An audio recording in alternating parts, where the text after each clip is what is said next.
கர்த்தருடைய பரிசுத்த நாமத்துக்கு சோஸ்திரம் உண்டாவதாக. இந்த நாளிலும் உங்களை சந்திப்பதில் அதிகமாக மகிழ்ச்சி அடைகிறோம். இந்த நாள் தேவனுடைய வார்த்தை செப்பனியா 3ஆம் அதிகாரம் 15ஆம் வசனம். கர்த்தர் உன் ஆக்கினைகளை அகற்றி உன் சத்துருக்களை விலக்கினார். இஸ்ரவேலின் ராஜாவாகிய கர்த்தர் உன் நடுவில் இருக்கிறார். இனி தீங்கை காணாதிருப்பாய். ஹல்லேலூயா. இந்த நாள்ல தேவன் நம்மோடு பேசுகிற வார்த்தை, அவர் உன் ஆக்கினைகளை அகற்றினார். ஆக்கினைனா தண்டனையை குறிக்கும்.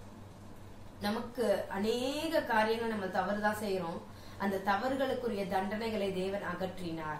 இந்த நாள்ல தேவன் உங்களோட சொல்லுகிற வார்த்தை, அவர் உன் ஆக்கினைகளை அகற்றினார். எந்த காரியத்தையோ குறித்து நீங்க ஒருவேளை சோர்ந்து போயிருந்தீங்கன்னா, எனக்கு இது ஒருவேளை தண்டனையா ஆயிடுச்சோ, என் வாழ்க்கையில இது ஒரு பனிஷ்மெண்ட போல இருக்கிறதே என்று நீங்க நினைச்சிட்டு இருந்தீங்கன்னா, தேவன் உங்களை பார்த்து சொல்லுகிற வார்த்தை, அவர் உன் ஆக்கினைகளை அகற்றினார், உன் சத்துருக்களை விலக்கினார்.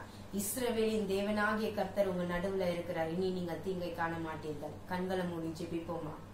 அப்பா, இந்த நாளிலும் ராஜா, இதை கேட்டுக்கொண்டிருக்கிற ஒவ்வொரு பிள்ளைகளையும் இந்த கரத்தில் அர்ப்பணிக்கிறோம் ராஜா.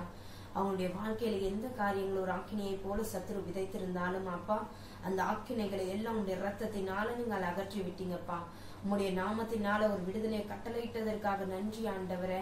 அப்பா, அவங்களுடைய வாழ்க்கையில நீ தீங்கை காணாதபடிக்கு ராஜா ஒரு ஆசீர்வாதத்தை காணும்படியான கிருபையை தாங்க.